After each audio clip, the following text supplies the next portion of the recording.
Hey everybody, I come to you today with a solemn warning, and I hope you'll pay attention with me because this is something that I really didn't want to think about, and yet here we are together going through it. In the book of 1 Samuel, chapter 15, Saul goes to war against the Amalekites by the order of the Lord. The Lord says at the beginning of the chapter that he remembered the sins of the Amalekites against his people as they were coming out of Egypt, and that this time he was bringing judgment on them by his people Israel, and he would deliver them into their hands as long as they destroyed everything and everyone and wiped them from the face of the earth.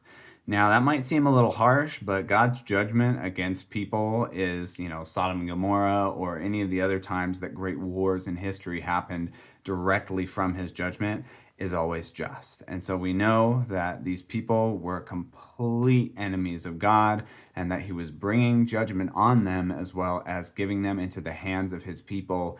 But it didn't go like that. And this is the warning. Obey God to the letter, whatever he says to you, because you will miss out on the blessing. But more importantly, you will miss out on a deep and intimate relationship with God when you give him half obedience. Half obedience is still sin. It is still disobedience. And we learn that here because Saul didn't kill everyone.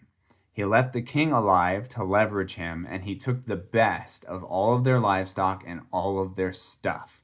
So not only did he take the gift from the Lord to hand their enemies over to them, but he misused it, and then he took it all for himself.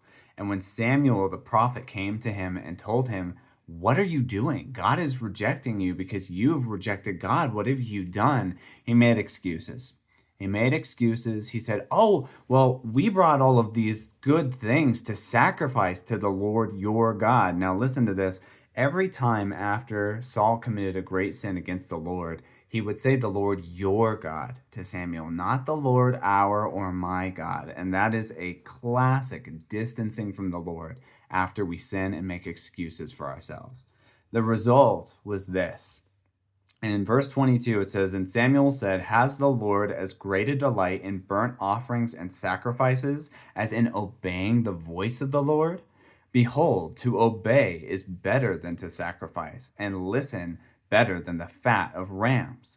For rebellion is as the sin of divination, and presumption is as iniquity and idolatry. Because you have rejected the word of the Lord, he has also rejected you from being king."